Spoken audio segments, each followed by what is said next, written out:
Tere õhtust ka kõigile minu poolt. Austaks võib öelda, et tänane teema tõesti on väga hästi valitud, sest kell 18.00 on valitsuse pressikonverents, kus siis räägitakse sellest, kuidas esimesed 7 põgenikku, kes siis Euroopa Liidu ümberjagamisplaaniga vastu võetakse, saabuvad. Ehk siis väga päevakajaline. Ja miks meil on siin täna 2 väga erineva taustaga inimest, sest immigratsioonis räägitakse kõike ja vastupidist ning oleks viimane aeg siis natukene faktid ritta seada, vaadata 2 erinevaid kogemusi ning mida neist peaks õppida. Sest hetkel on jäänud siiski mulje, et Euroopas riigid ja ka inimesed on jõudnud teatud ummikusse. Ei osata enam midagi arvata, ei teata, mis on tõsi, tõenäoliselt kõik üritavad kedagi petta. Ühesõnaga, mõistlik tundub olevat jagada riikide kogemusi. Mart Nutt tõenäoliselt Eesti kuulajatele saab pikemalt tutvustamist ei vaja, kuid siiski, et kõik teaksid, kellega on tegu, siis Mart on ajaloolane, rahvusvahelise doktor, ta on Riigikogu liige alates 1992. aastast, et siit võib ka tulla põnevaid kogemusi läbi aegade. Kuuludes põhiseaduskomisjoni, olnud pikka aega Euroopa Liidu asjade komisjoni, migratsioonifondi liige, reservohvitser ning viimasel ajal aktiivses olevat immigratsiooniteemadel. Kas see nüüd töötab? Töötab küll. Ma ei tea, kas see lähenemine just teistsugune on, aga Eesti ja Prantsusmaa kogemused migratsiooni vallas on siiski sedavõrd erinevad, et siin võib-olla jah, paralleele tõmmata nende 2 maha vahel on küllaltki keeruline. Juba kas või sellest tulenevalt, et Eesti sai iseseisvaks ja alles 1918. aastal, mis tähendab siis, et enne seda migratsioonipoliitika ei kuulunud Eesti pädevusse, tähendab Eesti ei saanud ise seda korraldada. Seega Eesti kedagi ei kutsunud ja Eesti kedagi ka välja saatnud. Ja ajavahemikus 1940 kuni 1991 oli samasugune olukord, kus jälle ei kuulunud migratsiooni küsimused Eesti pädevusse, nii et siis need protsessid, mis toimusid, oli siis kellegi teise otsustada. Ja ma kindlasti räägin palju seda, mida meie Eesti publik juba teab, aga väljaspoolt tulnud kuulajatele on mõnedki asjad uudiseks. Aga kui Eesti rahvastikupoliitikat ja rahvastikudünaamikat üldse sellel ajavahemikul vaadelda, ehk siis ma piiritan selle aja 19. sajandi lõppu, 20. sajandi algusel ja siis tänase seisuga, tänapäevaga, siis võib välja tuua 2 sellist üldist asjaolu või tõika. Üks on see, et Eestis on kogu selle perioodi vältel olnud väga väike toomatiive. Kuni 1990. aastani oli ta siiski nõrgalt positiivne, peale seda on see olnud negatiivne. Tänapäeva teiste Euroopa riikidega võrreldes Eesti iive ei ole mitte kõige madalam, aga ta on siiski negatiivne. Nii et see on iseloomustanud Eestit kogu selle perioodi vältel ja kui võrrelda siin mõnede teiste maadega, küll rohkem võib-olla väljaspool Euroopat olevate maadega, kus rahvaarv on võib-olla mitmekordistunud selle perioodi vältel, siis Eesti jääb jah selliseks maaks, kus ma siin väike statistikat vaatan, et 1897. aasta rahvaloetuse järgi Eesti territooriumil elas 950 000 inimest. 1922 elas 1,1 miljon, aga see rahvaarv ei kasvanud mitte siis loomuliku iibe tõttu, aga vaid Eesti külge liidendati iseseisvumise järel 2 piirkonda, mis ei olnud mitte kõige väiksema rahvaarvuga. Üks oli Narva linn ja teine oli siis Kagu-Eesti alad. Praegu kunagine Eesti Petserimaa maakond ehk praegu siis ka kutsutuna Setomaa. Nii et Eesti rahvaarv võib-olla põhiliselt nende liidenduste teel kasvas isegi mitte-eestlaste, etniliste mitte-eestlaste arvu. Nii et kui me võrdleme ka hilisemat Eesti rahvaarvu, siis me näeme seda, et kogu iseseisvuse vältel jäi see rahvaarv kuskil 1,1–1,2 miljoni piiridesse. See langes väga järsult teise maailmasõja järel 850 000 hinnanguliselt ja kõrghetkeks oli siis aasta 1989, millal Eesti rahvaarv oli jõudnud siis 1,55 miljonini ja seda jälle kõik migratsiooniprotsesside tulemusena. Tänapäeval siis viimane rahvaloendus annab Eesti rahvaarvuks 1,35 miljonit, nii et te näete, et see ajavahemikus toimunud trend 1897 kuni 2011 tegelikult rahvaarvu muudatused ei ole olnud väga suured. Teisest küljest, kui me vaatame aga rahvuslikku koosseisus, ja rahvuslikus koosseisus on olnud väga suured muudatused selle aja vältel ja need on valdavad siis just nagu migratsiooni tagajärg ja paljuski siis ka, nagu ma ka rõhutasin, mitte meie enda poolt kontrollitud migratsiooni tagajärg. Aga ma tooksin mõningad erinevate perioodide ja iseloomulikud trendid Eesti rahvastiku ja migratsiooniprotsessides välja. Ehk siis enne iseseisvumist 1918 põhilised migratsiooniprotsessid siis olid seotud majanduse, aga ka teatavate poliitiliste muudatustega, mis Tsaari-Venemaa alates siis 1880. aastatest korda. Esiteks Balti piirkonnale laiemalt, aga ka Eestil on iseloomulik küllaltki suur industrialiseerimine, mille tulemusena Eestisse rändas päris arvukalt Vene tööstustöövisid, põhiliselt siis erinevatelt Venemaa aladelt, aga põhiliselt lähinaablusest. Teine protsess, mis oli iseloomulik, oli eestlaste küllaltki suur väljaränne, seda nii Venemaale kui ka läände suunda ja Venemaale oli see ränne seotud eeskätt just põllumajandusega, sellepärast et Venemaal oli võimalik saada maad ja mitmetel inimestel oli see piisav väärtus, et Eestist välja rännata, nii et kuskil esimese maailmasõja lõpul hinnanguliselt elas Venemaal 200 000 eestlast. See on siis kuskil laias laastus 1/5 kogu Eesti rahvast. Suurim Eesti linn Tallinna järel oli Sankt-Peterburg, umbes 40 000 eestlasega. Ja kolmas trend, mis põhiliselt siis leidis aset esimese maailmasõja järel ja siis, kui Eesti juba iseseisvaks sai, osa Balti sakslasi rändas välja siis Saksamaale. Nii et need olid nagu need protsessid, mis iseloomustasid Eesti rahvastikku siis kuni aastani 1918-1919. Nüüd, kui me tuleme iseseisvuse aastate juurde, siis esimene, mis kõige rohkem mõjutas Eesti rahvastikku ja jälle rände suunal, oli Tartu rahuleping.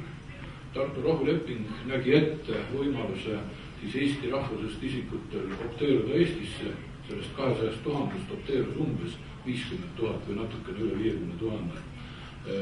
Teised väga erinevatel põhjustel, kas ei saanud enam Venemaalt välja, kui Stalini režiim juba seal võimutsema hakkas, siis ei olnud võimalik Venemaalt enam lahkuda ja muidugi osadel inimestel olid seal loodud oma majapidamised, mida nad ei soovinud maha jätta ja selle tulemusena nad jäid Venemaale ja üldiselt ega neil seal hästi ei läinud, sest kuskil umbes pool sellest 200 000 oli 1940. aastaks kadunud.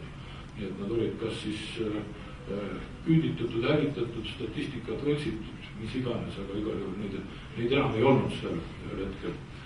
Ja muidugi teine protsess selle tulemusena, mis aga ei olnud väga arvukas, oli siis venelaste opteerumine Eestist Venemaale, aga bolševistlikule Venemaale väga paljud minna ei tahtnud, nii et laias laastus võib öelda, et need venelased, kes olid Eestis enne esimest maailmasõda, väga paljud neist ka Eestisse jäid ja täiendavalt jäi Eestisse ka vene valgekaartlasi, kes siis oma tausta tõttu ei julgenudki Venemaale tagasi minna, et pigem võib öelda, et rohkem läks Eestist venelasi Prantsusmaale kui Venemaale tagasi. Aga see oluline, kõige olulisem trend siis jah, mis mõjutas Eesti rahvastikku, oli eestlaste tagasipöördumine siis Venemaalt Eestisse. Rahvastiku koosseisust muutis see olukorda tegelikult suhteliselt vähe, nii et kui me vaatame etniliste eestlaste protsenti 1920. aastate alguses ja 1934. aasta rahvaloenduse valguses, siis me näeme seda, et etniliste eestlaste protsent oli 88-89 umbkaudu ja siis ülejäänud valdav osa, mis moodustasid vähemusrahvused, neist kõige suurem oli ikkagi venelased, see oli umbes 8, aga venelased elasid suhteliselt kompaktselt ja elasid suuremas osas siis Petserimaa maakonnas ja Petseri linnas, seal moodustasid siis venelased isegi üle poole kogu elanikkonnast, nii et seal oli eestlased jäid siis natukene alla poole elanikkonnast. Muudes Eesti piirkondades, välja arvatud siis ka osa Narvast ja Jaanilinn ja mõned alad, mõned külad ka Peipsi ääres, kus elasid vanausulised, et muudel aladel olid siis etnilised eestlased kõikjal Eestis enamuses.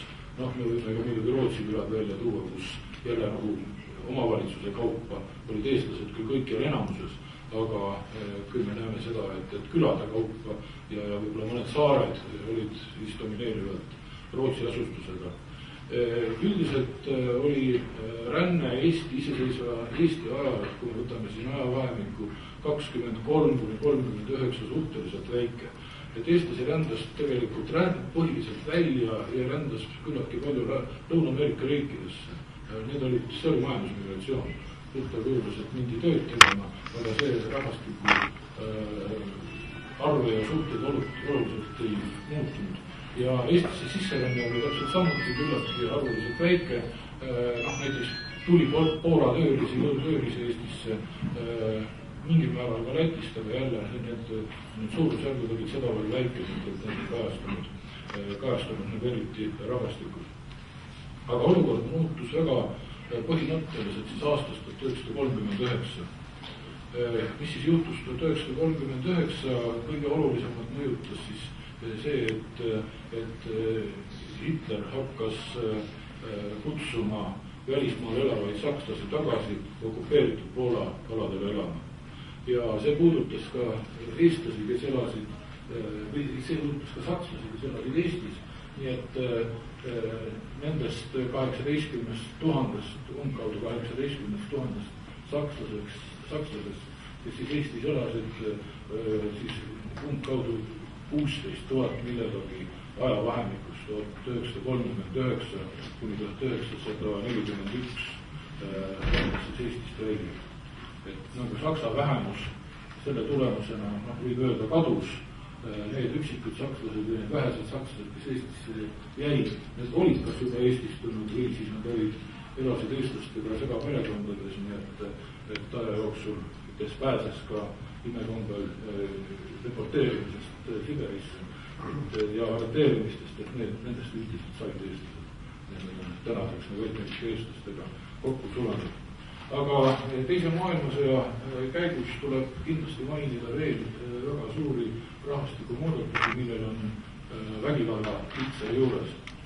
Et üks suur muudatus oli siis rohkem kui 10 000 inimese deporteerimine juunis, 11. juunil 1941.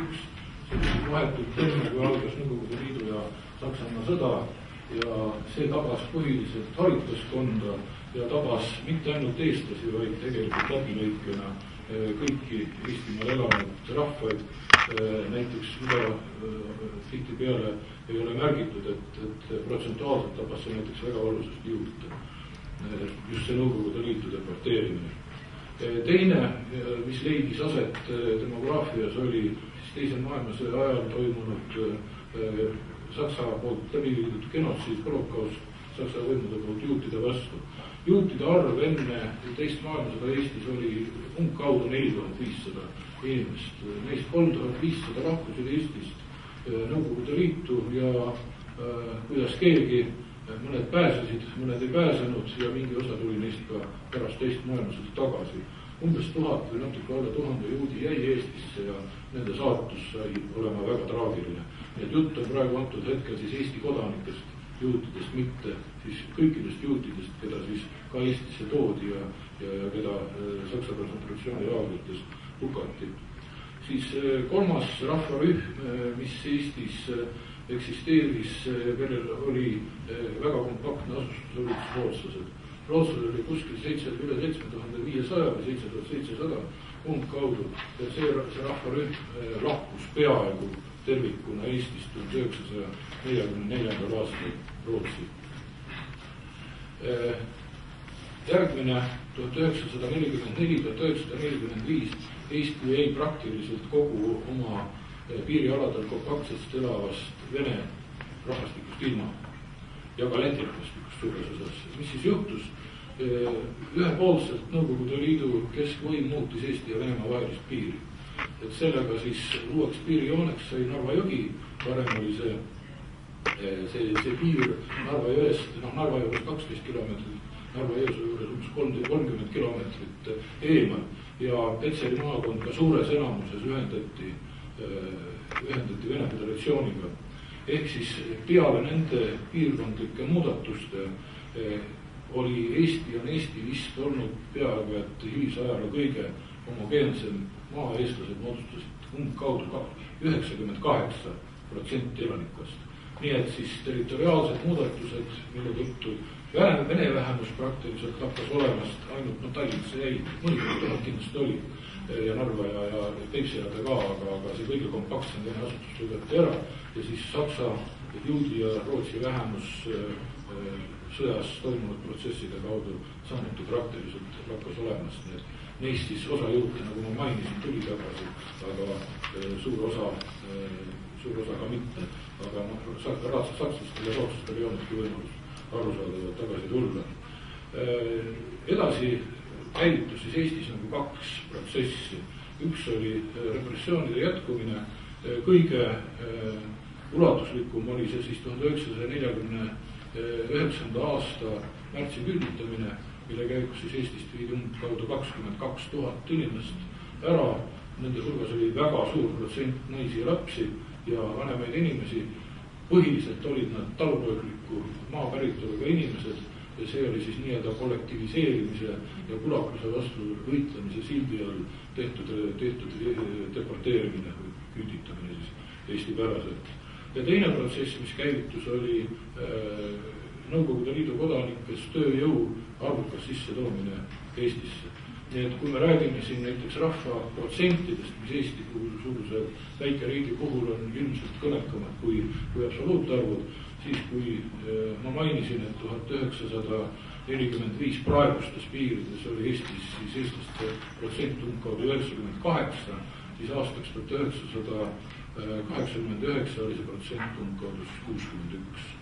Et nii suure osa välispäritolu rahvastiku sisse tuleb ei ole peale Läti üheski Euroopa riigis toimunud. Ma ütleme võib-olla seal järgmisel küllaltki lähedal võib-olla sellele on Luksemburg, aga Luksemburg otsustas ise oma migratsioonipoliitika üle, nii et paljuski oli Luksemburgi enda valik, Luksemburgi enda tee, et Eestil ei olnud seda võimalik nagu läbi viia. Ja nüüd, mis olid veel võib-olla märkimisväärsed muudatused, mis siis Nõukogude toimusid lisaks migratsioonile.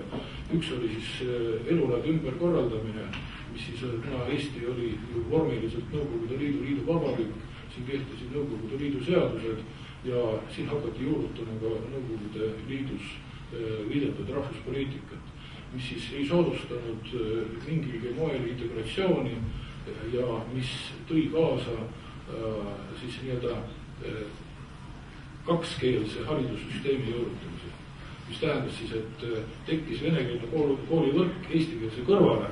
Selles mõttes Eestis oli olukord kindlasti keelesituatsioonis tunduvalt parem kui valdavas osas Nõukogude Liidus, kus emakeelne haridus mitte venelastelt paljuski ära võeti. Koolid viidi vene keele, Eestis seda ei toimunud või võime ka niimoodi öelda, et seda ei jõutud läbi viia. Nõukogude võim lõppes enne otsa ja Nõukogude Liit kukkus kokku. Nii et eestikeelne haridus, sealhulgas ka eestikeelne kõrgharidus säilis siiski kogu Nõukogude perioodi, aga sinna kõrvale tekkinud venekeelse hariduse mõju oli vähemalt selline, et nagu ühine keel, milles eestlased ja venelased said omavahel suhelda, kippus üha enam minema vene keeleks ja mitte eesti keeleks. Et kui 40ndate lõpul veel suheldi omavahel valdavalt eesti keeles, siis 70ndate lõpul, 80ndatel see suhtluskeeleks oli saanud vene keel ja suures osas võib-olla neid kontakte ei olnudki, sellepärast mida peab tunnistama, ega eestikeelsete koolide vene keele õpetus ei olnud eriti tugev. Need inimesed, kes kas juhtumisi ei sattunud töötama venekeelsetes kollektiivides või ei käinud ära Vene sõjaväes, Nõukogude sõjaväes, ega nende eesti keeli, vene keeli suhteliselt tagasihoidlikuks. Ja kui siia tulnud venelaste, kellel oli tegelikult ka vormiliselt koolis ju eesti keel kohustuslik, aga see õpe oli nii tagasihoidlik, et tihtipeale jah ei leitudki seda ühist keelt, kuidas omavahel siis kommunikeerida.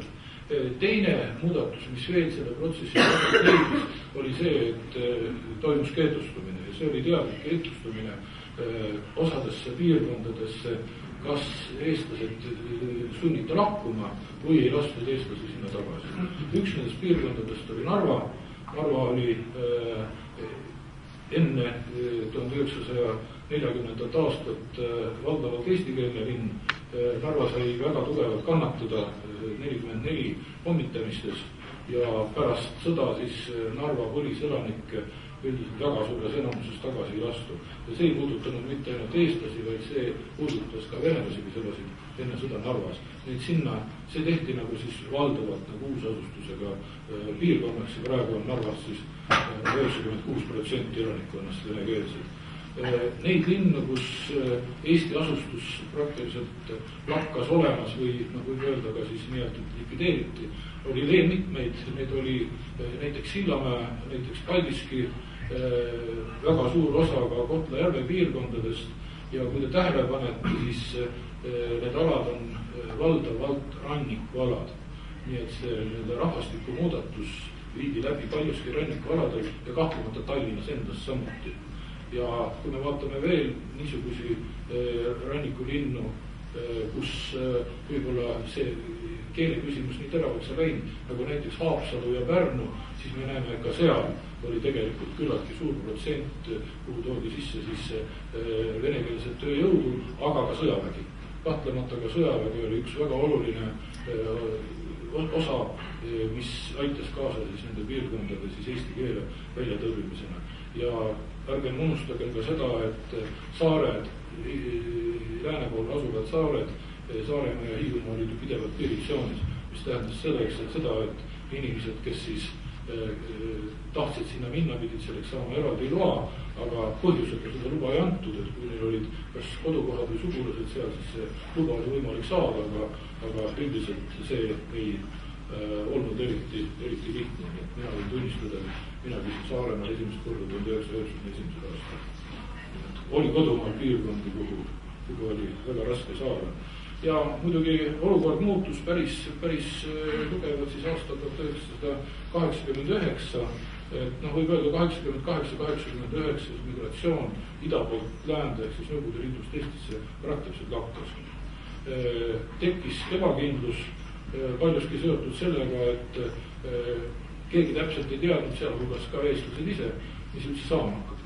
Et kuidas toimub Eesti iseseisvuse taastamise protsess, kas see üldse võimalik on, kas see võib viia kodusõjani, kas see võib viia repressioonideni.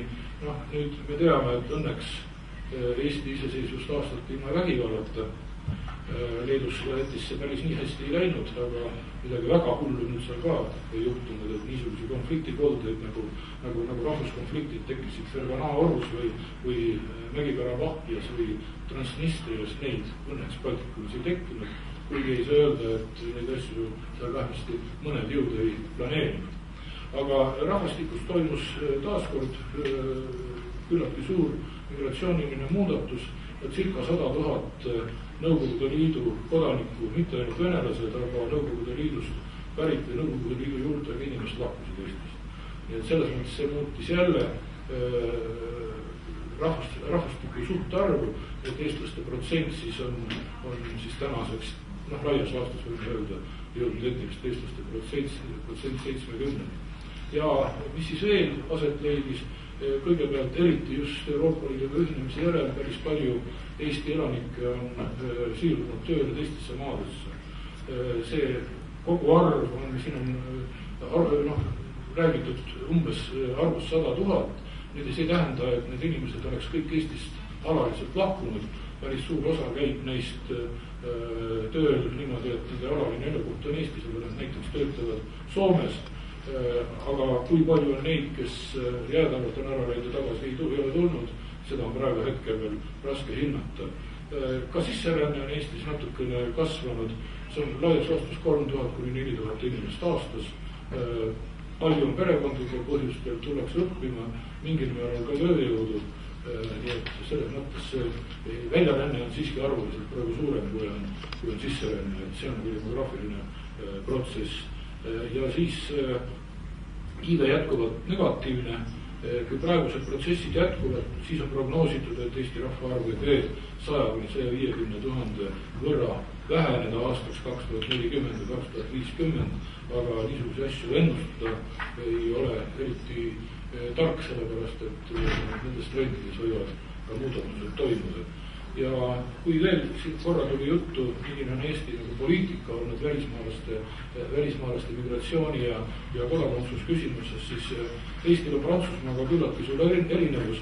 Eesti ei ole rakendanud sünnijärgse kodakondsuse põhimõtet, vaid jäänud 38. aasta seaduse selle nii-öelda jus sanguinis põhimõtte juurde, mis tähendab siis seda, et Eesti kodakondsus kandub üle vanematelt lastele, aga ei kandu sünnifaktiga, mis on, ütleme, võib-olla negatiivse momendina tähendanud seda, et Eestis on jätkuvalt küllaltki suur osa inimesi, kes on Eestis sündinud, aga kellel Eesti kodakondsus ei ole. Eks ole ka natuke nende tahte küsimus, väga palju ei ole ka motivatsiooni olnud, aga teisest küljest ma ei tea, kas see on pluss või miinus, võib-olla siin saab nagu Prantsusmaa näite taustal seda arutada, et meil on ka vähem seda küsimust, et inimesed, kes potentsiaalselt võiksid minna Süüriasse sõdima, ei ole Eesti kodanikud. Prantsusmaal on see olukord vastupidine, et need inimesed väga paljuski on Prantsusmaa kodanikud või Belgia kodanikud või mõne teise Euroopa liikmesriigi kodanikud. Aga ma vist olen oma aja nüüd ära kuritarvitanud ja annaksin mikrofoni tagasi, aitäh. Suur tänu. Hakake valmis panema oma küsimusi. 2 kõnelejat siin selle jaoks ongi teie ees. Aga kuni te mõtlete, siis ma esitaks ka Mart Nutile 2 sellist laiemat küsimust. Esiteks, kas Eesti nii-öelda 21. sajandi immigratsioonipoliitika defineerimiseks ning identiteedi küsimustest arutlemiseks me peaksime kõigepealt äkki tegelema oma ajaloolise mäluga? Ehk kas on mingisugune hetk, kus me jõuame rahujalale oma minevikuga? No kõigepealt, kui ajaloolisest mälust rääkida, siis ajaloolane saab ainult ühtemoodi vastata. Arusaadavalt me peame sellega tegelema. Kas selle minevikuga nii lihtne ja ühele poole saada, seda on raske öelda, sest ega seda käsukorras ei tee.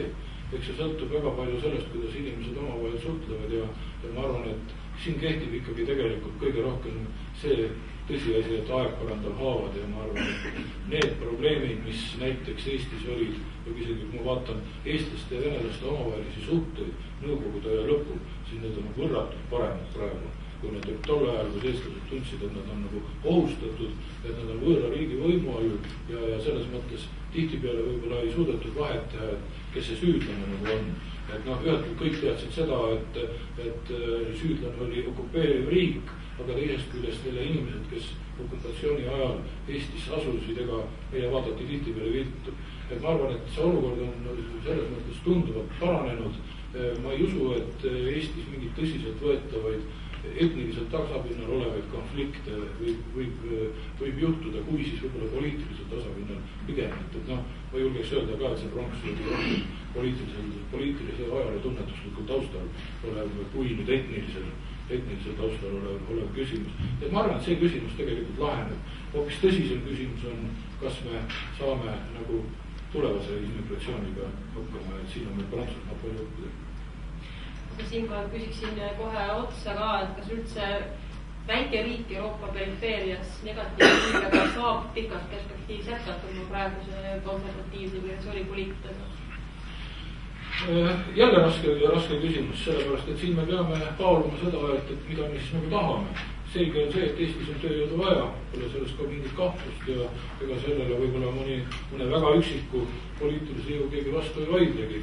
Teisest küljest, kuidas selles kontekstis vältida ka problemaatilisi külge. Kõigepealt meie enda keel, kultuur, meie natukene see haakub eelmise küsimusega, ega need alused haavad on või mälust ikkagi veel küllaltki värsked, ega need ei ole ka kuhugi kadunud. Ja kolmas küsimus, et kas immigratsioon nüüd ei too kaasa meile ka neid probleeme, mis on meil võib-olla viimastel kuudel väga ärevaks tekitavad mõnedes Euroopa suuremates linnades. Me peame oskama nendele küsimustele enne vastata, kui põhimõttelisi otsuseid teha, sest vastasel korral ma kardan, et me võib-olla ei suuda nagu neid positiivseid otsuseid teha, aga negatiivseid võime teha. Aga küsimus selles, et kas Eesti riik jääb püsima ja kas ta eksisteerib edasi, kas me hakkama saame, siis selle koha pealt ma olen küll optimistlik ja julgen vastata, et saame kõik. Kas immigratsioon on probleem? Või kindlasti immigratsioon ei ole tingimata probleem. Nii nagu küsimuses sai välja toodud, et immigratsioon on maailmas ajaloos alati toimunud ja jääbki toimuma ja see on vajalik nii sellele ühiskonnale, kuhu immigrandid tulevad, just nimelt selle poolest nad toovad kaasa uusi elemente, teadmisi ja kui me vaatame näiteks eriti niisugust riiki nagu Ameerika Ühendriigid, siis ongi ju immigratsiooni tulemusena põhiliselt tekkinud riiki, ei saa öelda, et kuidagi edutu oleks, et Ameerika Ühendriiki poleks olemas olnud, kui poleks olnud immigratsioone. Ja eks Euroopa riikides võib-olla taust on mõnevõrra teistsugune, aga immigratsiooni on kindlasti Euroopas täpselt samuti vaja. Ma lihtsalt rõhutaksin seda, et sellega tuleb arvestada, et siin võivad ka probleeme tekkida, aga põhiliselt üldjoontes kahtlemata immigratsioon on tähtis. Teine, mis on oluline siin muidugi kindlasti välja tuua, ilmselt väga raskesti mõõdetav, aga immigratsioon, integratsioon peab käima käsikäes. Kui riik jätab unarusse ja jätab tegelemata integratsiooniga, siis tegelikult sellega võivadki tekkida probleemid, mis oleksid võib-olla lahendatavad, kui neid protsesse käsikäes vaadata. Ja teine küsimus, mida on Eesti teinud? Ma arvan, et Eesti on teinud ühe asja valesti. Eesti on teinud valesti selle, et Eesti ei ole tegelenud immigrantidega, kes on tulnud, või on vähe tegelenud immigrantidega, kes on tulnud siia 90-ndatel ja 2000-ndatel aastatel. Kogu meie integratsiooniprotsess on suunatud elanikkonnale, kes tuli Eestisse või asus Eestisse ajavahemikus 1945 kuni 1990. Ja miks see nii on? See on mõneti arusaadav, sest nõukogude perioodil seda integratsiooni põhimõtteliselt võib öelda, et takistati. Ja see tekitas olukorra, milles 90. 2000. aastatel oldi silmitsi olukorraga, mida võib-olla nendes riikides, kes ei kaotanud oma iseseisvust, sellisel kujul ei olnud. Aga teisest küljest see ei õigusta nüüd kuidagi seda, et tulevikku ei ole vaadatud. Ja tänaste arvude juures me ei oska keegi ennustada, kui suur immigratsioon Eestisse võib olla. Ütleme, laias laastus on see väike, kogu iseseisvuse taastamise järel on olnud immigratsioon piisavalt väike, et võib-olla mingisuguseid erilisi meetmeid integratsiooni peale ei ole vaja olnud ka rakendada, aga küll ma olen nõus sellega, et me võime olla peataolekus või raskes olukorras, kui näiteks me puutume kokku lühikese aja jooksul näiteks suurema arvu varjupaiga taotlejatega. Ma arvan, et Eesti ei ole praegu selleks võimalik.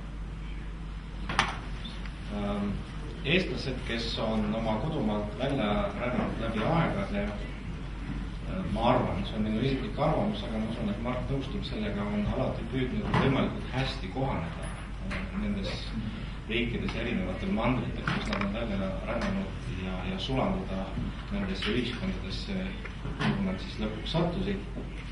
Samas ei saa seda sama öelda paljude teiste rahvaste kohta ja selles mõttes minu küsimus ongi nimelt puudutab neid kogukondi, kes on sattunud ka Prantsusmaale, ka Eestisse ja teistesse Euroopa riikidesse, kellel on probleeme integreerumisega või kes lausa ei soovi olla päriselt integreeritud või sellisel tasemel, nagu meie tahaksime.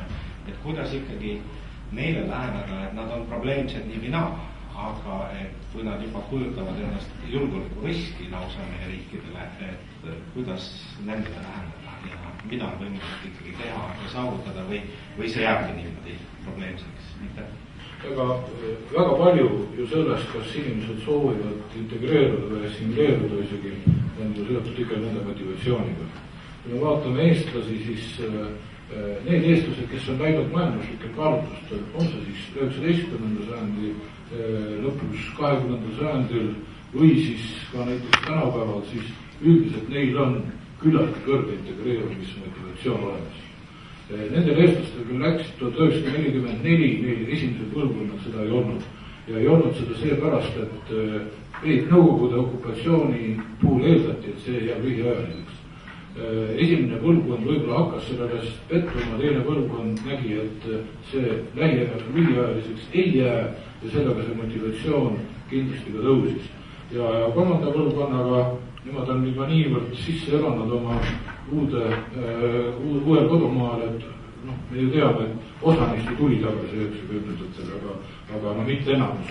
Need arvud ei ole olnud väga suured. Nii et siit ma julgeks üldistada, et inimesed, kes lähevad oma nii-öelda vabal tahtel teadlikult teise kultuurikeskkonda, neil on üldiselt see motivatsioon integreeruda kõrgem kui näiteks inimestel, kes satuvad mingite muudel asjaoludel sinna. No ütleme niimoodi, et mis siin salata, aga väga paljudele inimestele, kes näiteks 40-ndate ja 90-ndate vahel Eestisse tulid, nemad tulid teadmisega, et nad asuvad oma kodumaa piirides ühest kohast teise. Tähendab, ühest Nõukogude Liidu osast teise Nõukogude Liidu ossa ja siis, kui nad avastasid või neile selgeks tehti, et ei sõbrad, te ei ole ühes Nõukogude Liidu, teises Nõukogude Liidu osas, te olete Nõukogude Liidu poolt okupeeritud riigis, siis päris paljudel inimestel oli šokk ja niisugune olukord kahtlemata, kus see nii-öelda ei minda teadlikult teisi kultuurikeskkonda, võib olla integratsiooni suhtes üheks piduriks küll. Ma ei ole pädev kaugemate kultuuride puhul integratsiooni teemat puudutama. Siin on kindlasti täiendavad probleemid, aga Eestil on sellega olnud jälle suhteliselt vähe kokkupuudet. Nii et kui me nimetaksin märksõna motivatsioon integreeruda, siin on päris oluline ja teisest küljest, kui inimesel seda motivatsiooni ei ole, siis ega riik mingisuguse jõupoliitika tegelikult integratsiooni läbi viia ka ei saa. Sellesse mina eriti ei usu.